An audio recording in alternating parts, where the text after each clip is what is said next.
saat ini? Selamat pagi juga Bu, kabar saya baik hari ini.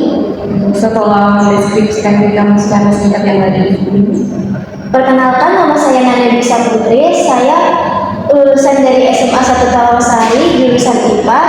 Selama studi, saya aktif terlibat dalam organisasi, yaitu organisasi MPK. Di situ saya menjabat sebagai bendahara, dan dalam organisasi itu saya mengasah keterampilan kepemimpinan, komunikasi, dan kerjasama tim.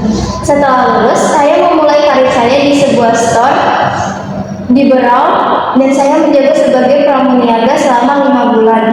Dalam pekerjaan itu, saya berkesempatan bekerja dalam tim dan melibatkan diri saya dalam beberapa pekerjaan, serta mempelajari betapa pentingnya kolaborasi dan adaptasi dalam lingkungan kerja.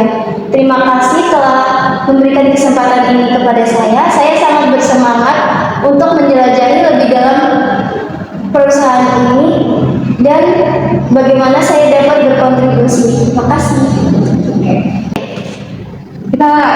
kita lanjut ke pertanyaan selanjutnya ya, Mbak Nanda. Ya, Apa yang kamu ketahui tentang perusahaan ini?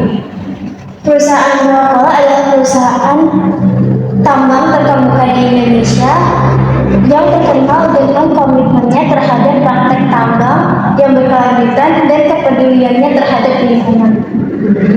Lalu selanjutnya, mengapa kamu memilih melamar di perusahaan ini? Alasan saya memilih melamar di perusahaan ini karena perusahaan Brokol memiliki reputasi yang baik dalam industri dan menawarkan kesempatan untuk berkontribusi dalam industri tambang yang penting untuk perekonomian di Indonesia. Terima kasih ya. Mengenai pertanyaan selanjutnya, ini tentang kekurangan dan kelebihan kamu. Kekurangan ini mengenai yang bisa ditoleransi oleh perusahaan seperti itu. Untuk kelebihan saya memiliki kemampuan untuk bekerja dengan detail dan teliti untuk mengelola data keuangan. Saya juga memiliki kemampuan analisis yang kuat untuk memahami laporan keuangan, serta saya memiliki komunikasi dan juga kerjasama tim yang baik. Untuk kekurangannya, karena masih minimnya pengalaman saya di bidang ini, jadi saya masih butuh proses atau waktu untuk menyesuaikan tugas-tugas yang telah diberikan kepada saya, tetapi saya pasti akan berusaha untuk segera cepat belajar dan beradaptasi dengan tugas-tugas yang telah diberikan. Iya, kedepannya akan kita pertimbangkan ya. Terima kasih. Baik Mbak Nanda, jawabannya sejauh ini cukup memuaskan ya.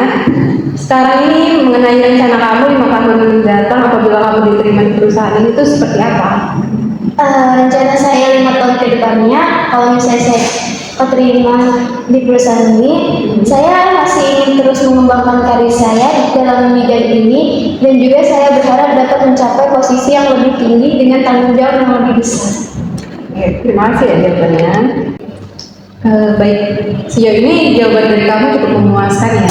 Wawancara kita juga sudah lumayan panjang. Sebelum sesi wawancara kita berakhir, pertanyaan terakhir dari saya, berapa kisaran gaji yang kamu inginkan dari jabatan yang kamu cantumkan di sini? Saya berharap dapat mendapatkan gaji yang kompetitif sesuai dengan keterampilan saya. Menurut riset saya, kisaran umum dalam posisi ini di bidang keuangan itu kisaran 6-7 juta. Namun saya masih terbuka untuk berdiskusi lebih lanjut, terutama setelah saya mengetahui rincian tugas-tugas dan juga tanggung jawab saya. Nanti kedepannya kita diskusikan lagi ya mengenai kedepannya. Wawancara kita sudah cukup sampai di sini. Apa ada pertanyaan tentang perusahaan yang ingin kamu tanyakan? Tidak ada. Terima kasih atas waktunya.